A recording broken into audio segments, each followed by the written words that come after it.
Okay, magandang araw. So, ito yung na-miss natin na klase. So, as promised, tuturuan ko kayo ng, web scraping. Ito yung presentation natin. So, para saan ba yung, web scraping na tinatawag? So, web scraping refers to the automated collection of data from website. Kasi may mga times na makakakuha tayo ng information sa different website. So, ang gagawin natin is i-automate natin yung process. Instead na kopyahin mo siya manually, tuturuan ko kayo na i-automate siya para makuha natin yung data. So, tuturuan ko kayong mag-program. So, ano yung mga use cases? So, nangunguha ka ng data because kailangan mong mag-ipon, mag-aggregate, and mag-analyze ng data at the same time. Sa mga traders, sa mga stock markets, foreign exchange, for example.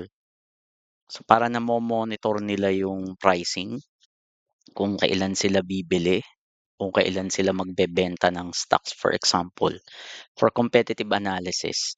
And sa part ko as an academician na nagtuturo, so definitely nagagamit siya for research. So, ano yung mga parts ng web scraping? Unang-una, meron tayong tinatawag na request headers. Ito yung user agent na code para ma-mimic niya o kaya magpanggap, mimic, 'di magpanggap na yung nagre-request is coming from a trusted browser para payagan tayo nung web server o kaya yung kung anumang server 'yan na makita natin yung structure niya at saka yung content. So, first part, kailangan natin ng request header when we are doing web scraping. Another one, alam ko pamilyar kayo dito, tinuruan ko kayo during online tech, HTML, tsaka yung document object model structure. Pamilyar kayo diyan. So, sa HTMLs meron tayong mga tags, meron tayong attributes, meron tayong text. So, meron tayong mga classes, meron tayong mga IDs, then meron din tayong other attribute. Ano, so basta madami 'yan. Anyway, mare-refresh niyo naman 'yan. So, meron ding mga parsing technique, paano ise-serve sa atin yung content. So, for this, video, sa lecture natin na 'to in web scraping, utang ko 'to sa inyo, 'di ba? So, gagamit tayo ng Beautiful Soup na library. Puwede ka ring gumamit ng LXML and puwede ka ding gumamit ng XPath. Hindi ako familiar dun sa last 2, pero may idea ako nung Beautiful Soup. Kung pamilyar kayo sa ano, alam ko naman pamilyar kayo dun sa jQuery. Kasi tinuruan ko kayo ng jQuery. So, halos, ganun din yung implementation nung ano, nung Beautiful Soup. Kung may idea ka ng jQuery, madadalian ka ng transition ng Beautiful Soup. Anyway, kailangan mo lang naman malaman dito siguro mga, 5 to 6 method. Kasi ang mga table naman sa website ay, typically nakalagay siya sa table tag, kung natatandaan niyo yung table tag. Kung nakalagay siya sa table, ito yung typical structure ng tables ng HTML. So, meron kang table, then meron kang TR, then meron kang content, merong TD. Pero may mga website na hindi gumagamit ng ganyang structure. So, kung matututunan niyo yung mga parsing techniques, kahit anong klaseng website, puwede niyong i-scrape, okey? Merong mga website kasi na dynamically generated. Ibig sabihin hindi hindi hard-coded yung content. 'Di ba sa JavaScript puwede tayong mag-produce ng HTML content, yun ay dynamic content, okey? So, ang ginagamit diyan is Selenium. So, sad to say, not covered in this course.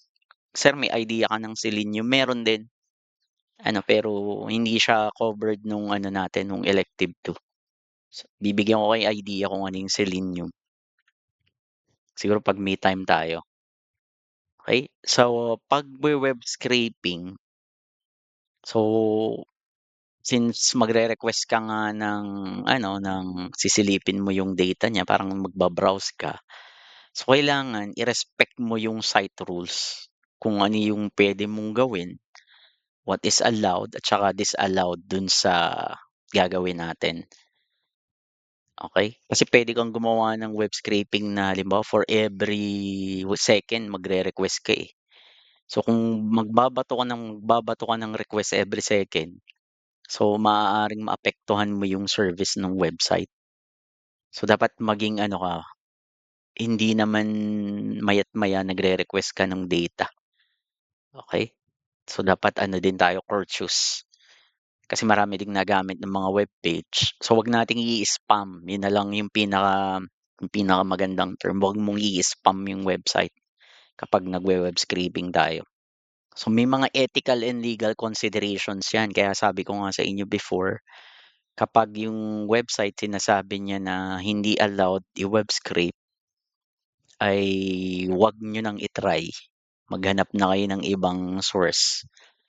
Ano, kasi may mga 'pag talagang explicitly 'pag sinabing hindi talaga puwedeng i-web scrape, sinabi nila dun sa website, 'wag na kayong mag-attempt. So, tayo ay nag-aaral hindi lang para maging, ah, technically well-versed sa mga skills natin, but kailangan din natin ng ano, maganda yung moral compass natin.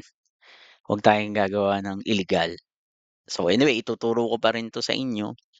So, it's up to you kung papaano mo niyo siya gagamitin, ano. So, be cautious when handling personal data, okey? Kasi meron tayong ano, mga privacy law. So, meron tayong batas sa Pilipinas ng data privacy law. Kung makakakuha ka ng mga private data such as halimbawa medical records, addresses, or kung ano pa man, halimbawa credit card numbers.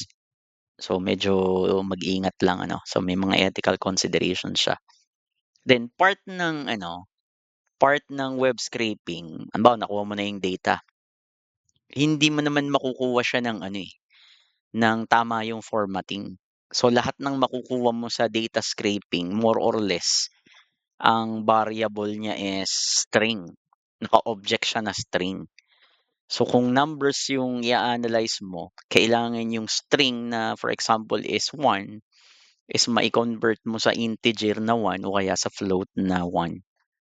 Then, the same time meron talagang mga missing values kapag, nagwe-web scrape tayo. So, I think tinuruan ko kayong mag-handle ng missing values, pero yung pinaka-popular na pagha-handle ng missing values is burahin natin. So, yan yung pinaka-popular.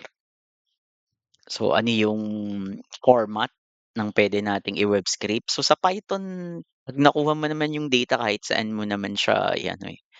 Pero mas mas familiar kayo dito, alam ko mas familiar kayo sa CSV kasi ginagamit na natin 'yan. Itong JSON pinakita ko sa inyo 'to nung ano, nung gumagawa tayo ng GIS, mga simpleng GIS maps. Then yung XML, para sa akin lang ano, so gagamit na lang ako ng JSON. Ito kasi lumang format. May mga gamit pa rin naman siya, pero I recommend CSV at saka, JSON files. So, yun yung mare-recommend ko. Post-processing, so pamilyar kayo dito. So, siyempre nagtuturo ako ng Python, pamilyar kayo sa pandas. Ano, para mag-transform, mag-analyze nung na-scrape natin nung data.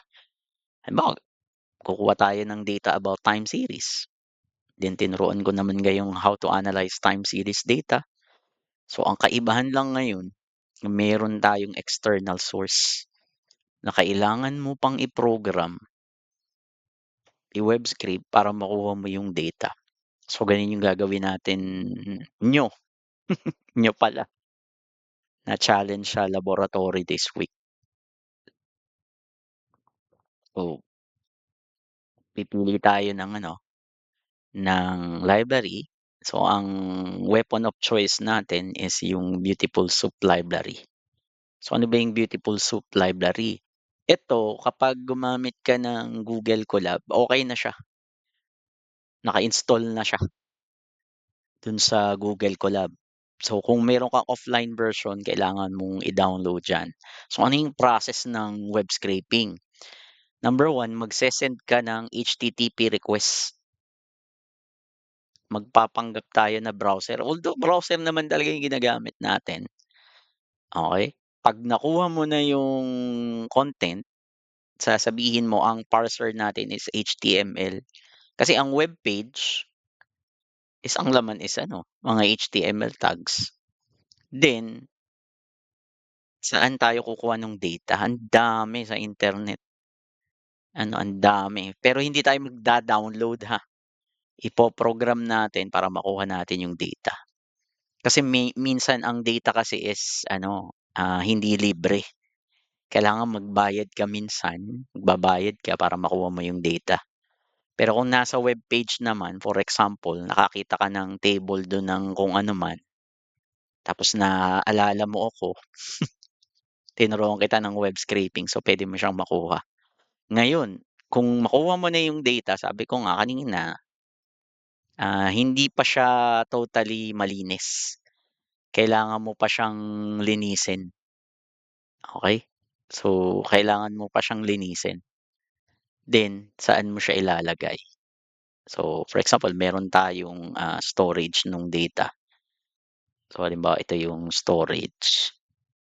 Ibig lang sabihin niyan saan mo siya ilalagay, halimbawa, naka-CSV file, nakalagay sa laptop mo or naka-upload kung saan. So, yan yung process. Ito, i-skip na natin, 'di na tayo mag-i-install. So, 2, 3, 4, 5, 6. So, yun yung gagawin natin dito sa demo na 'to. Sabi ko nga, ulitin ko kung pamilyar ka sa jQuery, so yun yung gagamitin natin. So, ang unang extraction method is find, pero, magde-demo muna ako kung papaano natin siya gagawin So, meron ako ditong blank na web scraping, dito, okey. So, yung mga usual suspect i-import natin, for example, pandas as PD. So, import natin 'yan, PD. So, wait lang, lagyan ko lang ng comments. So, ito yung mga imports natin, yung mga usual suspect. So, import, NumPy as NP. Ito yung bago. So, kailangan ko yung library ng request. Then for now, sige. So, samahan ko lang ng warnings Isu-suppress lang muna natin yung mga warnings. Then kung gusto mo siyang i-plot, matplotlib, of course meron tayo niyan as PLT. Then from BS4, ito yung implementation ito yung implementation 'pag i-import mo yung Beautiful Soup. BS4, so import, so watch niyo yung case Beautiful Soup. Ito yung sinasabi kong magandang sopas. So warnings, so yung mga warnings kung again, error is different from warnings So yung warning halimbawa hindi lang updated yung library, deprecated na yung function, so i-ignore lang muna natin siya. So ito yung mga common methods. Okay, so import mo lang 'yan, hintayin mo lang, okey. Tapos meron tayong website na iwe-web scrape, yung ko muna, yung webpage ko muna. So I think kinulang ako dito ng S. Sige, filter warnings. So ayan, nag-import na tayo ng library. So okey na siya. So ito yung code. So ang unang kailangan natin, sige i-comment ko muna ito, web scrape, siguro basic demo. So saan ba manggagaling yung data natin? So ilalagay ko na lang dito sa katabi. So ito yung hindi siya Facebook Ito yung link nung sige refresh ko lang muna siya. So yan yung ano, yan yung webpage. Ito yung webpage. So ang kailangan mo lang dito is yung link. Ibig sabihin kukunin ko siya. Tapos pamilyar naman kayo 'pag ni-right click ko sa browser, meron diyang browser inspector. So ito na yung HTML na ipa-parse natin. Okay, may mga class, may mga ID, may mga tag, H1, H2, and the likes. Okay, so ganyan yung magiging itsura. So meron tayong list sa baba para makita nyo lang. Pamilyar kayo dyan sa mga tag. Halimbawa, may ID, item 654, class, as data code, yan. Properties din yan. Pwede kang kumuha dyan ng, ng specific na anchor point dun sa specific na data natin. Okay? So kung para hindi tayo malito, sige open ko siya sa Visual Studio Code. So tingnan natin kung makukuha natin. So, close ko muna 'to. So ito yung script demo. So pamilyar kayo diyan, yung nasa webpage na pinakita ko kanina, ito yung structure niya. So ito yung updated na structure niya. Sige, i-close ko na lang muna. So 'yan. So ang una nating gagawin is kailangan natin ng link kung saan natin kukunin yung data. So kahit i-scrape niyo 'tong scrape niyo 'tong ano na 'to, itong location na 'to, okey lang sa'kin. So kopyahin mo siya, kopyahin mo lang 'to, copy, then i-assign natin sa specific variable. Sabihin na nating URL, okey? So meron na akong link to URL. So web scrape demo. So ayan. So next code, so puwede nating sabihing mayroon akong send request. Sabihin i-a-access natin 'tong i-a-access natin 'tong webpage ko na 'to from here. I-a-access natin 'tong webpage na 'to dito mismo sa natin, sa Google Colab, okey? Then ano yung code niya? So ang kailangan mo is dictionary. Ide-define ko siya sa variable na headers, then ang kailangan mong string diyan is yung user agent. So madali lang naman 'yan, halimbawa is identify your user agent. So meron namang identifier 'yan. So ang user agent ko is itong Mozilla 5, Windows, blah, blah, blah, 'yan. Your user agent is blah, blah, blah. Itong weird looking string is your user agent. Ito yung a short technical description of your web browser, operating system, or kung mobile devices that you are using to access the internet. Okay, siguro ito yung operating system ko. Tapos ito yung Chrome, ta's naka-Apple WebKit. So yan siya. So kokopyahin mo 'to. Anyway, gagana naman 'yan. Kung iba ang user agent mo, puwede mo pa rin namang i-program sa Python na pare-parehas tayo. So yan yung magiging user agent ko, okey? Pero ang ginagamit ko sige yan na nga lang, pare-parehas din naman 'yan. So yan na lang yung gagamitin ko. So meron akong, send request, ano, ang gagamitin ko is yung specific header para ma-access natin 'tong page na 'to, okey? So ang next naman natin is siyempre 'pag na-access mo na 'tong webpage ko using the specific user agent, okey, by the way kulang tayo ng ng parameter, dictionary nga pala 'to.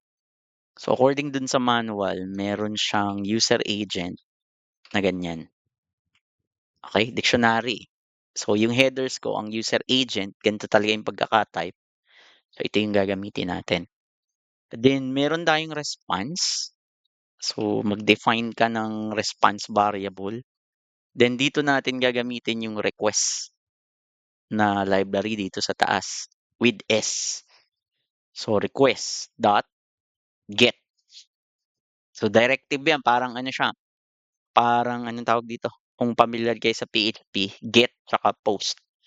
So, ge-get natin, parameter niya is yung URL against dun sa URL variable natin. So, unang parameter niya, hanapin niya sa'yo is ano yung URL. Then, the next one is based dun sa URL mo, ano yung headers. Ibig sabihin, ganito yung mag-a-access dito sa URL na yan. So, yan yung magiging response natin. Okay, basic demo pa lang 'to ano, mamaya magpapakita ko sa inyo paano mag-extract ng data. So ito, meron na tayong response. Then ang next is kailangan na natin yung ano, yung instance natin ng Beautiful Soup, ano, yung BS4 na object natin. So puwede ko sabihing ito yung BS4, alam niyo na yung BS4, Beautiful Soup. So, yan, create lang ako ng object. Then, sabihin ko na lang soup, then gagamitin natin siya. So, ito yung Beautiful Soup. Then, ang kailangan mo dito is, based dun sa response, ano, ibigay mo sa akin yung content ng web page na 'to. Bibigay. I mean, 'pag sinabi kong content, hindi agad ibibigay sa'yo yung table, ha. Ang i-scrape kasi natin, for example, itong table lang na 'to. Then, ang pangalawang parameter niyan is, ano yung klaseng parser na kailangan natin. Since, HTML yung ina-access natin, kailangan ko ng HTML parser. So, kung ira-run ko siya from the start, kung meron na akong object ng, Beautiful Soup, okey? So, isa-isahin natin dun sa for example, dun sa presentation. So, ilagay ko na lang muna dito sa side. So, ang unang-una nating gagawin, for example, is yung find. So, ano yung ginagawa nung find? Locate the first, tignan niyo yung may underline ano, kapag gumagamit ka ng find, ang hinahanap niya is yung first occurrence of a tag that matches specific criteria. So, ano yung mga variation kung papaano siya gagamitin? Ano yung mga variation? So, ganito, meron kang halimbawa object na soup, 'pag sinabi mong find H1, remember, yung unang makikita ko na H1 dun sa webpage. Puwede din ganito, soup.find paragraph, lahat ng paragraph tag na merong class, talagang may underscore siya ano, equals description. Ibig sabihin meron akong p-class sa HTML is merong description. Ayan, yun yung ibig sabihin.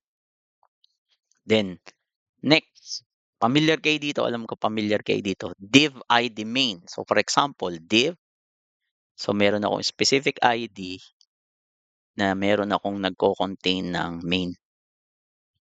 Ayan. Then, soup.find, halimbawa, pwedeng approach mo is ganito, instead na gumamit ka ng class, padadaanin mo siya sa attribute, kaso dictionary na yung kailangan mo. So, for this example, meron akong table header na may class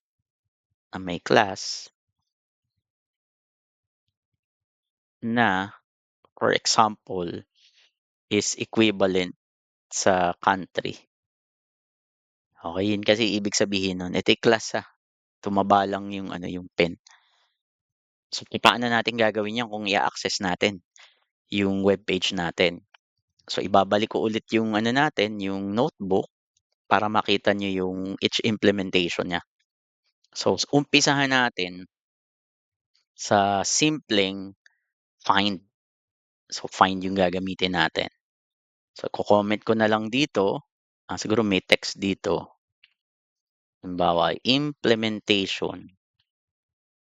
Ibig sabihin sa part na 'to, dito ko implementation. So, dito ko na gagamitin yung pagwe-web script. So, una nating example is gawa na lang ako from time to time iko-comment ko na lang yung code para makita niyo 'no. So, output for example is soup.find. Hahanapin ko yung unang table tag na makikita ko dito sa web page natin. Kung ibabalik ko yung code, yung Visual Studio Code natin is ito.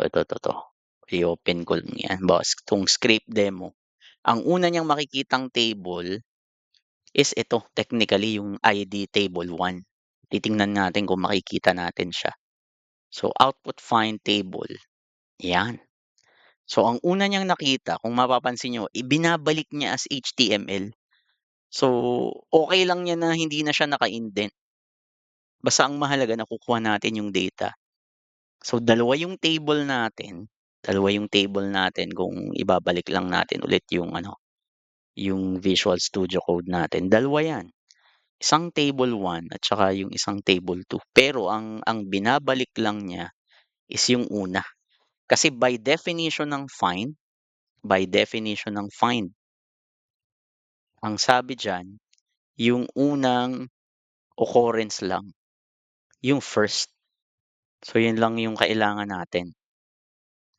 Yun lang yung kakailanganin natin, yung first occurrence nung, ah, nung tag na hinanap na natin, okey? So, yun yung output na table 1. Yun yung isang example.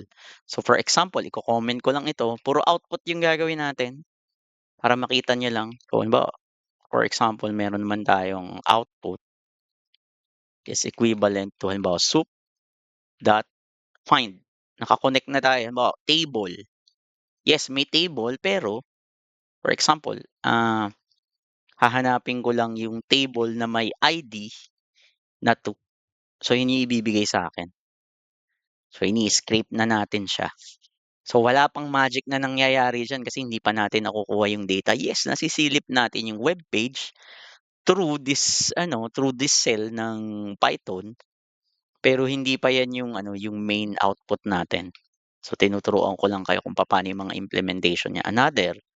For example, meron akong output soup.find. Basta unang occurrence lang yung hinahanap niya. TD, for example, na may class, naghahanap tayo ng class, for example, na BIP.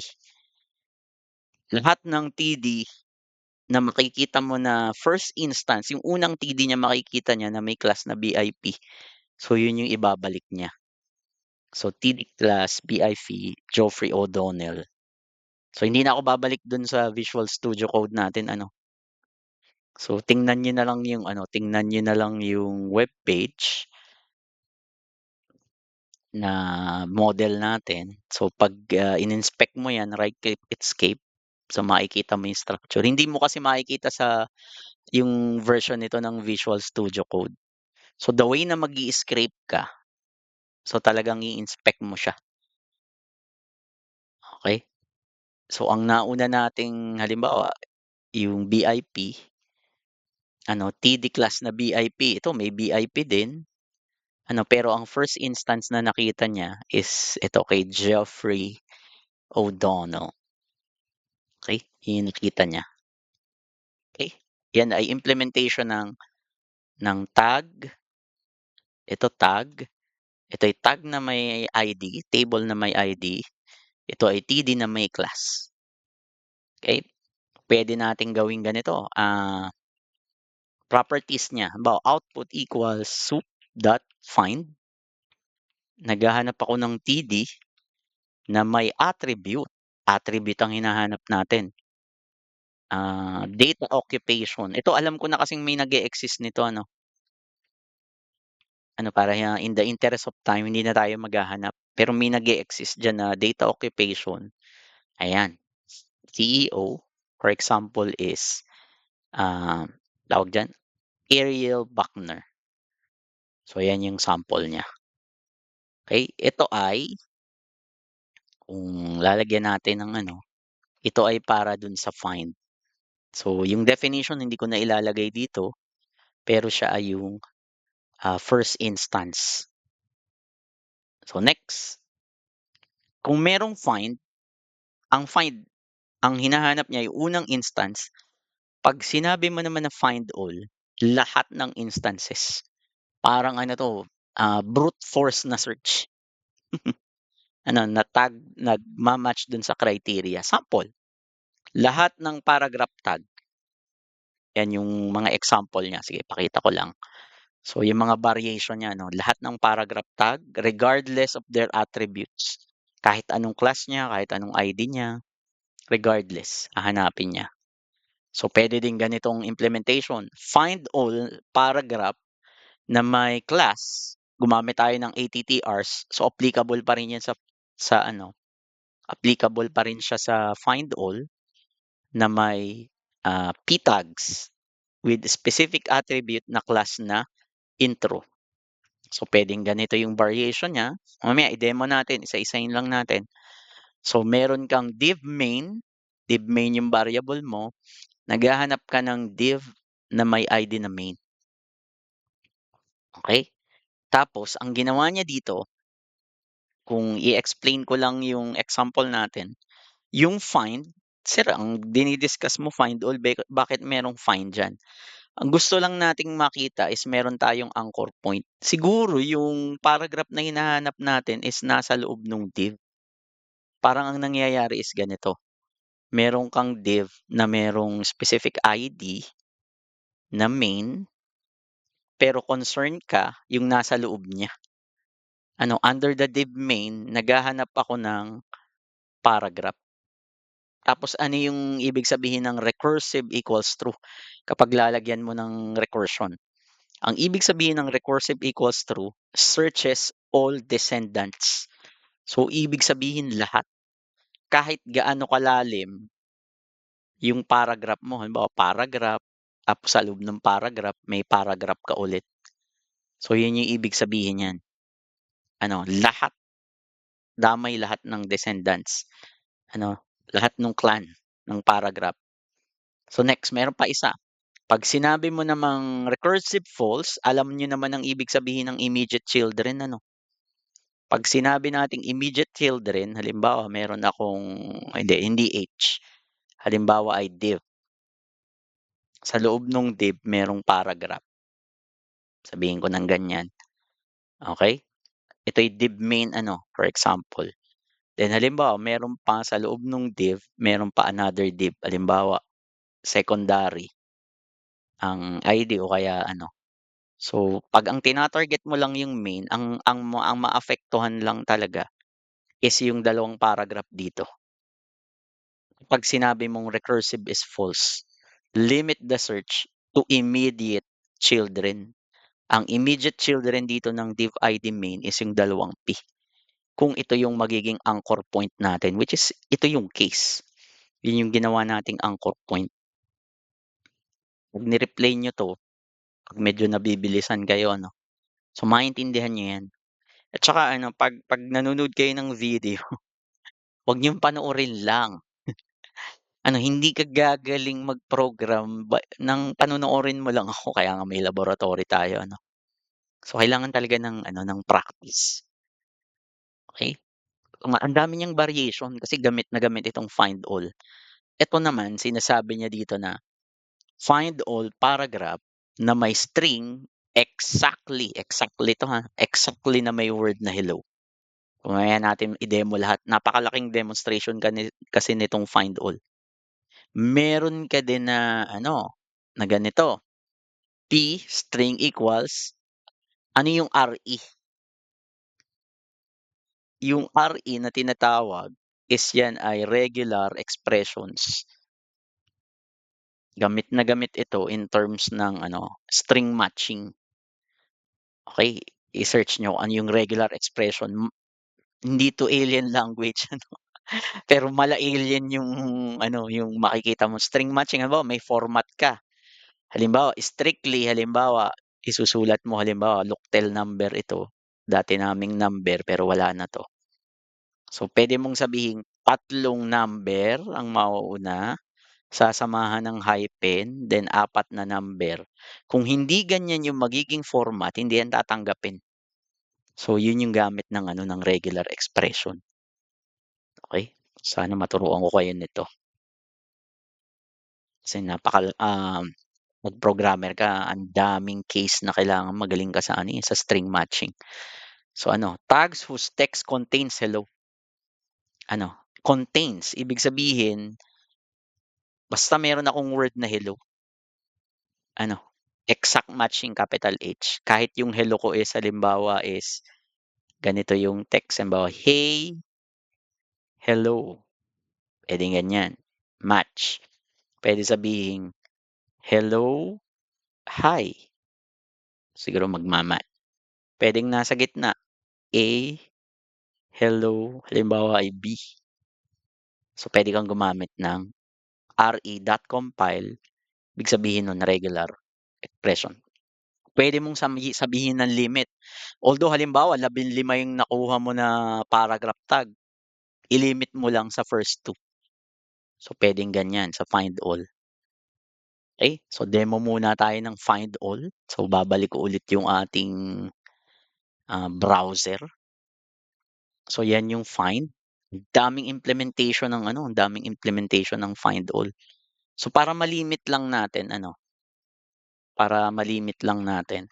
so gagawa tayo ng anong tawag dito, gagawa tayo ng anchor point diyan sa parteng ibaba. So, output na lang ulit. Puwede nating soup dot find all lahat ng table header. For example, hahanapin natin, output. So, lahat ng table header hahanapin ko. Okay. So, name, email, country. Sir, bakit dalawa? Dalawa kasi yung table natin. Ito part 'to ng table 1. So, talagang sinadya kong naka-lower case yung content niya para may difference siya. Okay. So, para mabilis, so kopyahin ko na lang 'to, Control C. So, Control B, 'yan sanay na sanay kayo diyan, 'di ba? Tapos ito, Control slash, ibig sabihin iko-comment ko lang siya. So, puwedeng ganito, find all th na merong specific class, yung class talaga may underscore kasi kung makikita niyo reserved words na kasi yung class in terms ng Python kaya meron silang underscore. So, puwede nating sabihing name. Lahat ng table header na may class na name. So, gagamit ako ng attribute. Parang jQuery lang. Sabi ko sa inyo parang jQuery lang, eh. Okay. So, mag-testing tayo, may anchor point tayo. So, tatargetin naman natin yung list. For example, target OL. So, naghahanap tayo ng ordered list. Then, hahanapin natin is soup.find. Sir, bakit find hindi find all? Ito yung anchor point lang muna natin. Ang anchor point natin, for example, is lahat lang muna ng OL na merong halimbawa is list. Ibig sabihin, may class ako na list. At the same time, may class ako na level 2. Okay? So, ganyan yung pattern. Sa web scraping, usually, uumpisahan mo siya ng find, then kasunod, find all. Para malimit mo lang kasi. Kung maraming table, dun sa web page, para malimit mo lang siya sa isa, so i-anchor ko siya sa find muna. So, for example, output equals target, ginamit ko na yung target OL. Ibig sabihin, yung OL na interesado ako is ito lang. Then, diyan ako gagamit ng find all. So, puwede ko sabihing span. Lahat ng span na nasa loob ng OL na may class na list and level 2. Then, puwede natin sabihing recursive equals false. So, ibig sabihin 'pag sinabi mong false, hahanapin niya lahat 'yan. So, ang ginawa natin target soup.find, so recursive natin is false. So, dito sa sitwasyon natin na 'to is wala tayong nahanap. Okay? Walang lumalabas, eh, oh. Bawat target OL, soup.find, so meron akong output, then meron akong target OL, find all, span. Okay? So, siguro hanapin na lang natin, for example lang mag-anchor point tayo sa list. Tingnan natin kung may makikita tayo. Basta lahat ng merong specific list, so hanapin natin. So, wala din tayong mahanap. So, mag-sample lang tayo based dito sa demo natin kung papaano natin gagawin kasi wala akong mahanap, eh. So, nandun siya sa baba, ito yung OL ano, na may class na list level 1. So, lahat siguro ng span niya is hahanapin natin. So, OL na may class na list level 1, for example lang. So, OL na may class na list level 1. Pwede natin gamitin yun. OL na may class na list tsaka level 1. Ba't hindi natin mahanap? Tapos ifa-find natin lahat ng content. Wait nga lang. So, hindi natin makuha yung ano, yung nandun sa ilalim.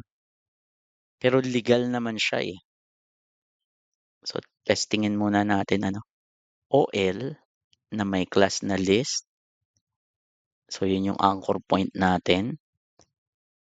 Then, meron tayong specific span. Dapat kasi ito yung nakukuha niya. Yun kasi dapat yung nakukuha niya. Yung nandito na specific na class natin. Pero hindi ko alam kung bakit hindi natin makuha yung specific OL na yun na merong specific class na list level 1 or 2. Okay? So, tingnan ko ulit ha. One more try. So, meron akong OL tapos may list level 1. Hindi ko alam ba't hindi natin siya makuha. Pero kung sige, i-check muna natin yung target OL. Kung makakakuha tayo. Target OL. So, dapat may makukuha ako dyan. Sige, comment ko muna. Ito, naibabalik naman niya yung list level 1. Ano? Pero dun sa specific output na natin, which is yung target OL, specifically, is naghahanap ako ng, ayan, find all. Tumagal tayo dito na merong span na merong recursive. Okay? Yung target OL.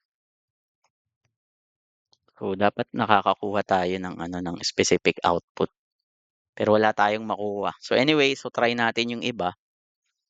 Ano, hindi natin makuha diyan. Pero kung gagawin natin halimbawa is ah, hindi tayo gumagana dun sa list eh.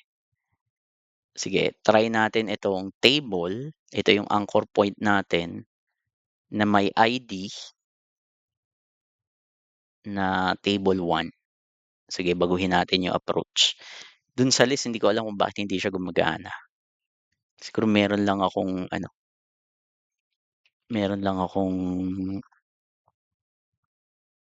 hindi nakikita. So, table 1. So, kung titingnan ulit natin kung iwe-web scrape natin, ito ay table-1. Tapos for example, hahanapin natin lahat ng TD. So, dapat kasi may lumalabas eh. Okay? So, hindi ko alam bakit walang lumalabas. Pero gano'n yung ano, gano'n yung implementation niya. So, in terms ng ano, kasi kung titingnan mo lang kasi yung target OL, wala naman tayong nagiging problema, nakukuha ko siya. Ang hindi ko lang malaman, bakit 'pag find all ko na, lahat naman siya is may specific na TD, okey. So, try nating recursive through. Kasi nga siguro, ang hinahanap lang natin is yung immediate parent. So, try natin ng ano, halimbawa i-a-output ko 'to, ayan. So, lahat nung TD siguro ang nagiging problema is ginagawa nating false. 'Pag sinabi mong false nga pala, sorry, tumagal tayo dito, is yung, direct child lang. Which is wala namang direct child ang table kung titingnan niyo yung structure niya 'no. Wala naman siyang direct child na TD. Kasi ang lalim niyan, ito yung table mo, ang tunay niyang parent is yung third TR. So siguro gano'n yung nangyayari. gawa nung recursiveness na ginagawa natin. Kung ibabalik natin yung OL kanina, siguro tatama na 'to. Sorry for that, tumagal tayo dito, na merong list, tapos may list, I think level 2 siya, yun yung target OL natin.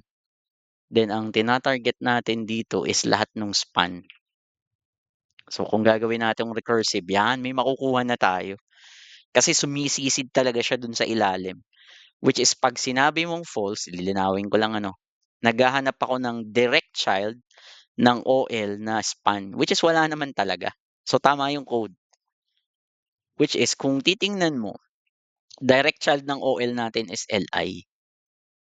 Ang parent nung span is yung Li mismo. So yun yung ibig sabihin ng recursive true and false. Medyo kinabahan ako dun kung bakit ayaw gumana, pero yun yung ibig sabihin. Okay? Yun yung ibig sabihin. Puwede ka ding mag-search ng string. Kopyahin ko na lang 'to para hindi tayo tumagal.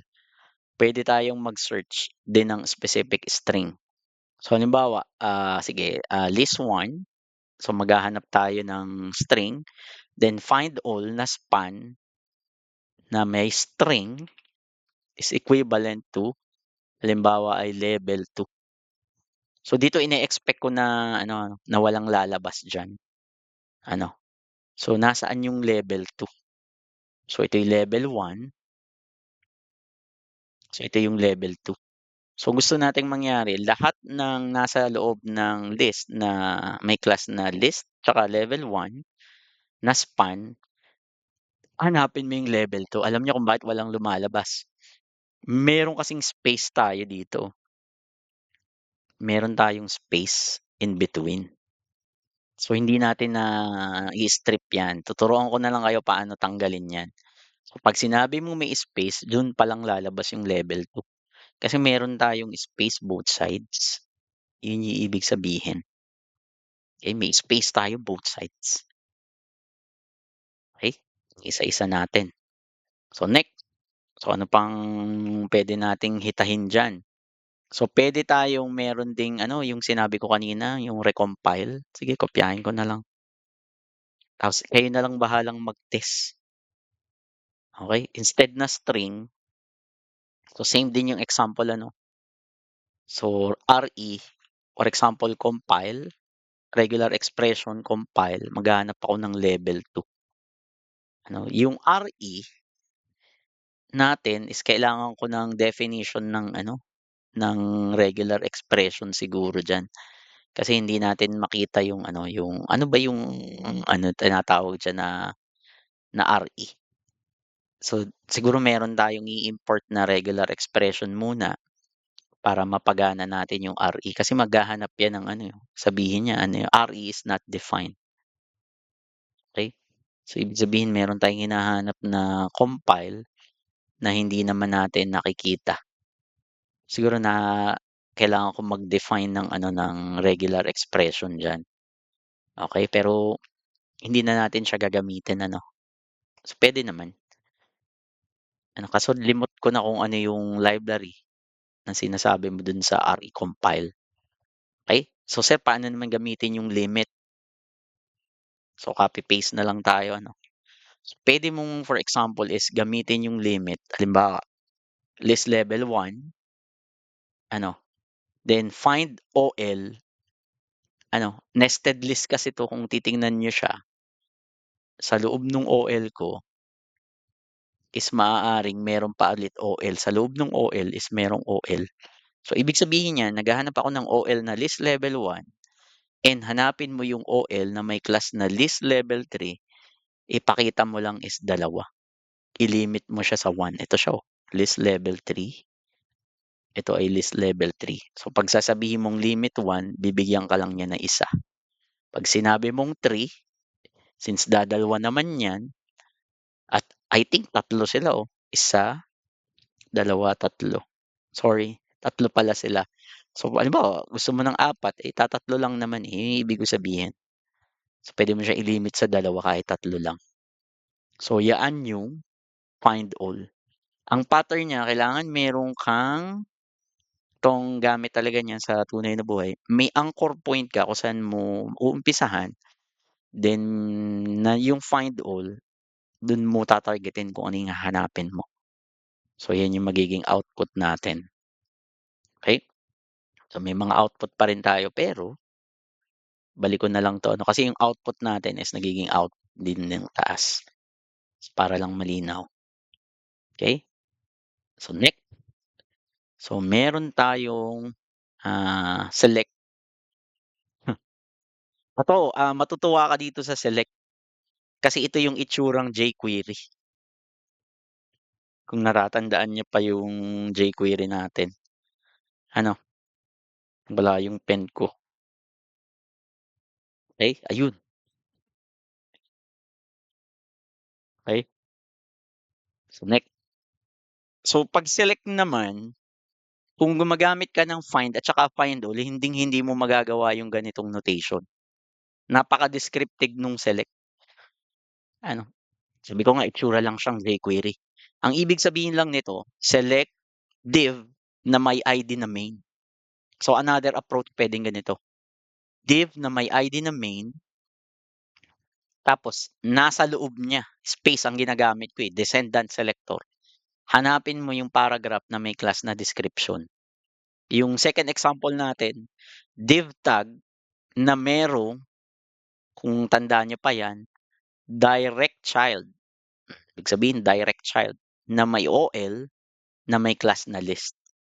So, ganyan basta pag-isipin mo yung select, puwede akong gumamit nung ganitong notation na parang jQuery.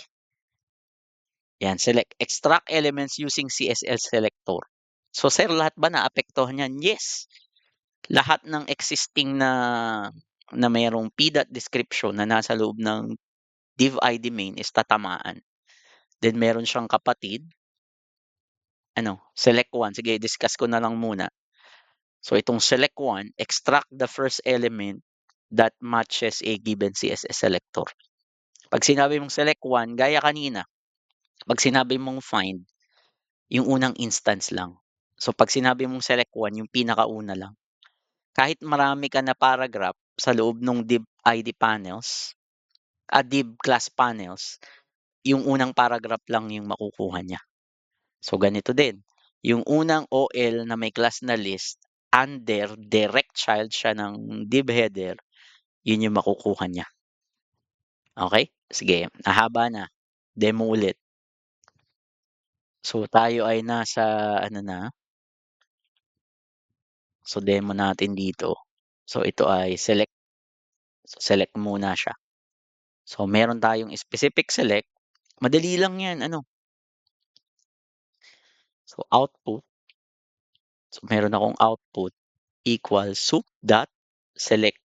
So, ibig sabihin lang, parang ano lang, parang parang find lang din, ano. So, ise-select mo lahat ng makikita mong OL. So, ito, OL, OL.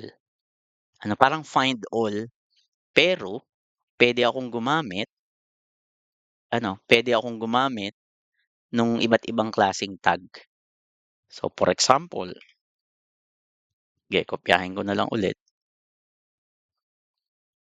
Alam ko nage-gets niyo yung ibig ko sabihin ano, kung memorize niyo pa siya. Lahat ng LI na merong direct child na span. Okey, lahat nung LI na merong direct child na span. So, ang hinahanap natin nito ay LI na may anak na span, direct na anak. Sige, hinahanap natin. So, next. So, comment ko na 'to. So, output, for example is, list item na may ID, for example is specifically 304.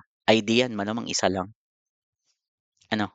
So, isa lang siya, kaso meron siyang laman sa loob na isa pang OL tsaka LI. Pero yun yung ID 314. Okey, napaka-descriptive isipin na lang natin na napaka-descriptive nung select. Kasi lahat ng CSS selector puwede ko siyang gamitin. So, for example, list, 837 na may LI, na may direct child, For example, LI na may span na may kulay red na class. So, kukunin niya 'yan. So, nakikita niyo, nanunuot siya dun sa HTML element. So, puwede kang gumamit ba ng ibang approach? So, puwede naman. So, sige mag-example pa tayo. So, meron akong LI. So, gamit tayo ng mga properties. Baka sabihin niyo hindi gumagana yung ibang properties dito. So, halimbawa LI. So, puwede din 'to. Halimbawa, attribute is equivalent. So, meron kang data code na halimbawa is E5 F6. So, meron tayo diyan. Lahat ng LI na may attribute na data code is E5 E5 F6. So, hinahanap natin siya, lahat ng LI. So, ibig sabihin, hindi mo nakikita dito yung E5 F6 pero ito yung ito yung mga LI under niya. So, yun lang ibig sabihin niyan. Okey, haba palang topic nitong web scraping. So, puwede ka din gumamit ng first child. 'Pag sinabi mong ganyan, OL na may class na list at may class din na level 3, first child. So, ito yung first child niya. So, kung pamilyar ka sa CSS selector, again, puwede akong gumamit ng last child. Ito na maibibigay niya sa'yo 'pag gagamit ka ng, last child. Puwede ding meron siyang specific property. For example, eto, span, puwedeng ganyan, legal din 'yan. Span na may property na class, puwede akong gumamit na lang ng span.linkRed. Anong equivalent niyan? So, puwede ko sabihin span.link.read. So, equivalent din diyan. Pero ginamitan lang natin ng attribute selector. So, valid siya dun sa ganyang approach. Okay? Then dun sa select one, so for the interest of time, may mga ready-made example na ako dito. Medyo mahaba kasi yung video kapag ita-type ko pa siya isa-isa. So, gagamit na lang ako ng select one, then iisa-isahin na lang natin yung output. Okay? So, halimbawa, ano ibig sabihin niyan? Isang instance lang ng LI ang ibibigay sa akin. Ang ibibigay sa'yo ng select one, isa nga lang, eh, is yung unang instance na makikita niya. Halimbawa, unang OL na may span, okey? Yun, si link red, ang unang nakita niya na under OL. Next, puwedeng may output na halimbawa is table span. Unang span na nakita dun sa loob nung table, ibig sabihin niya, okey? So, tingnan ko lang kung ilang oras na tayo. Tayo ay 58 minutes. So, ang kontrata natin dito ay 2 hours. So, 58 minutes na siya. So, stop ko muna yung recording para pag-upload ko 1 hour lang.